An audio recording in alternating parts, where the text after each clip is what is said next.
Hello అందరికీ. డెలివరీకి అని చెప్పి మనం అమ్మ వాళ్ళ ఇంటికెళ్ళొచ్చేసరికి ఇంటి పరిస్థితి ఎలా ఉంటుందో ప్రతి ఒక్కరికి తెలిసిందే గదా! నా సిట్యుయేషన్ ఇప్పుడు అలాగే ఉంది. నాకైతే సి సెక్షన్ జరిగింది. నా డెలివరీ వ్లాగ్ నేను అప్‌లోడ్ చేశాను. చూడని వాళ్ళుంటే తప్పకుండా చూడండి. సో, నాకు డెలివరీ అయిపోయిన తర్వాత 1 మంత్‌కి మావయ్య చనిపోవడము, మళ్ళీ నేను అక్కడి నుంచి ఇక్కడికి చిన్నోడిని 1 మంత్ అప్పుడు తనని తీసుకొని ట్రైన్‌లో జర్నీ చేయడం ఎంత నరకంగా ఉంటుందో తెలుసు కదా!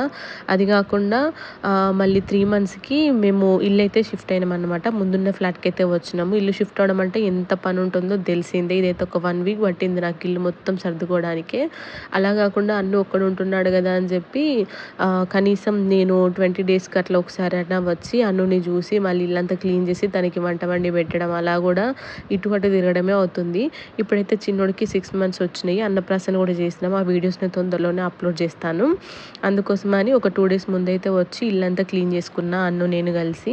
ఇగ ఆ తర్వాత నైట్ అయితే నిద్ర పట్టలేదు నాకు అస్సలు. వాడిని వదిలేసి వచ్చినా కదా అని చెప్పి తిండి కూడా సరిగ్గా లేకుండే. ఇంత పని చేసిన తర్వాత నాకు ఇంకొంచెం స్టిచెస్ పెయిన్ కొంచెం అనిపించింది.